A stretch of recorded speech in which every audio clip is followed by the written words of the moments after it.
सभापती राम शिंदे यांनी आमदार रोहित पवार यांना पुन्हा एकदा धक्का दिलाय। कर्जत दूध संघ राम शिंदे यांनी ताब्यात घेत आमदार रोहित पवार यांच्या समोर आपलं वर्चस्व सिद्ध केलंय। कर्जत व जामखेड कृषी उत्पन्न बाजार समिती, कर्जत नगर पंचायत खरेदी विक्री संघ निवडणुकीनंतर पाचव्यांदा कर्जत दूध संघात आमदार रोहित पवार यांना एकही उमेदवार न मिळाल्याने संघाची निवडणूक बिनविरोध करत पाचव्यांदा रोहित पवार यांना धोबीपछाड दाखवत सभापती राम शिंदे यांनी मतदारसंघातील वर्चस्व सिद्ध केलंय। कर्जत दूध संघात आमदार पवार यांच्या गटाला उमेदवारच न मिळाल्याने संघाची निवडणूक बिनविरोध झाली आणि सभापती राम शिंदे यांचे समर्थक तेथे सत्तारूढ झाले। कर्जत तालुक्यातील सहकार महर्षी रावसाहेब उर्फ बाळासाहेब पाटील सहकारी दूध व्यावसायिक प्रक्रिया संघ मर्यादित या सहकारी संस्थेची निवडणूक नुकतीच बिनविरोध झाली।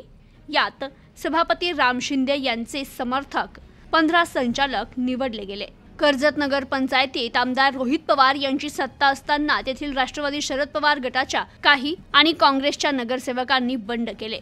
सभापती राम शिंदे यांच्या नेतृत्वाखाली भाजपची सत्ता स्थापन केली। या पार्श्वभूमीवर आता बाळासाहेब पाटील सहकारी दूध संघातही सभापती शिंदे समर्थकांची सत्ता आली आहे। त्यामुळे हा आमदार रोहित पवारांसाठी दुसरा धक्का मानला जातोय। जामखेडच्या बदलत्या राजकारणात सभापती राम शिंदे यांनी आमदार रोहित पवार यांना दुसऱ्यांदा धक्का दिलाय। Bureau report, news today 24, Ahilyanagar.